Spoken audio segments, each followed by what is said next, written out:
Hello YouTube, this is Sports CTC with my very first commentary on the Black Ops Zombie map Ascension, which was the first collection of DLC to be released by Treyarch.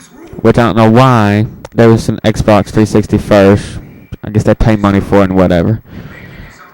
But by doing this commentary is the first part of my goal to get sponsored by Machinima and or other YouTube companies. And also, I'm going to be putting more parts. This will just be the first part of a 4-part series that I'll be doing. And now I'm going to talk about my main strategies that I use for pretty much every single zombie map I do, except for Dead Ops Arcade, which requires a whole nother video for talk about that. What you want to do, basically rounds 1, 2, and maybe 3, depends like what your situation is, and if you're doing solo or online co-op, is that round 1 to 2, you just want to use knife. Because not only one does it get you 30 more points than any other kill, it also helps you conserve ammo for like if you would get a insta kill and not have to knife.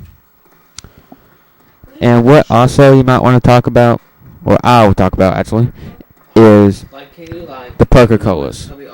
One, I cannot stress enough what you need on solo, not as much as co-op, is Quick Revive. Not only does it keep you from basically dying and your match ending, it also, when you go down, it gives you 2 dual-wield M1911s, Pack-a-Punch M1911s, which you will see either 2 or 3 times throughout the video from when I get snuck up on by the zombies and have to use them. And my strategy is sometimes, if I know I can't get past the zombies, I will just cook a grenade on purpose and die just so I can get all the zombies out of my way. And what the cool thing about this, I didn't notice it at first, but when you're down and shooting the dual-wield M1911s that shoot out grenades, which is totally epic by the way, you can still, power-ups can fall from the zombies still, which I think is pretty cool. And Quick Revive and solo is something it surprised me when I figured this out.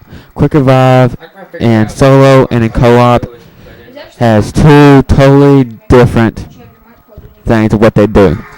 In solo, as I get a death machine, which is the best gun you can possibly get. And solo, like I said, it revives you, so you can get another one and pretty much get revived again, so it'll help you from the game ending. But in co-op, it doesn't do that at all, which kind of shocked me at first. What it does is, usually without Quick Revive, takes you about, I'd say, 3, 4, 5 seconds to revive someone. But with Quick Revive in co-op, it takes you only like 1 or 2 seconds, which the people you're playing with will thank you a lot. And you get 50 points for reviving someone, so it can help you also too. But they will surely like you and probably add you as a friend for doing so. Also, next one I want to talk about is Juggernog. And like my suggestion is, if you can get Juggernog and you have enough points, I will get it. Because usually it takes like 2, maybe sometimes only 1 hit from zombie for you to go down.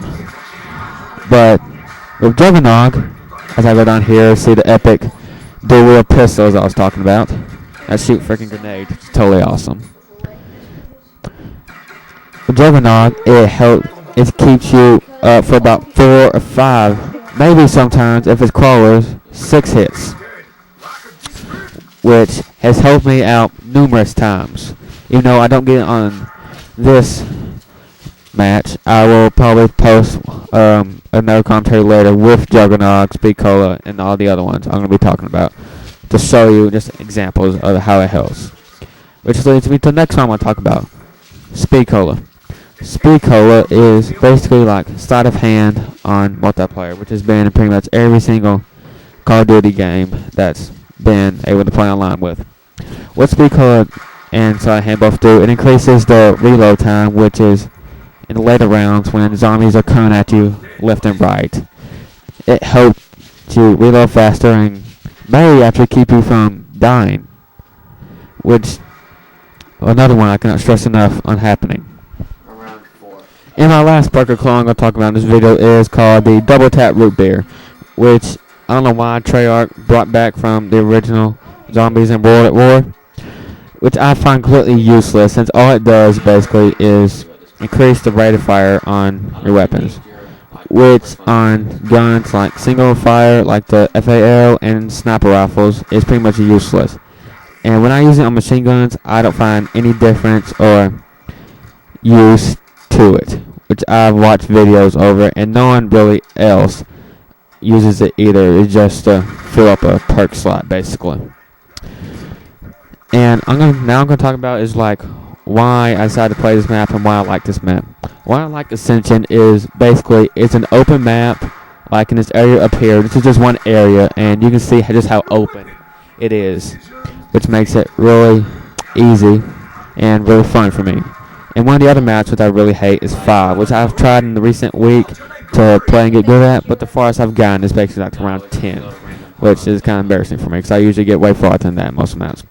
Well, I'm going to give a shout out to my good friend for a while, Buck Tag, which he has been a good friend for a while and started a YouTube channel about a year ago.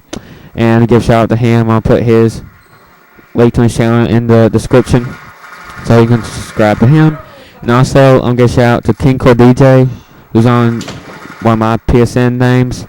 And his actual YouTube name is not King Core DJ, which I'll also put that in a link to his channel in the description. And about mine, it's Ownage Money, and I'll put that also in the description. Well, it's time for me usually to wrap this video up. Remember, comment, like, subscribe. Everything helps, and I want you to either like or dislike, so you know if you like it or don't like it. Just tell me. If any other tips to a new YouTube commentator, just tell me. But this is Sports CTC. Sign them off. See you later.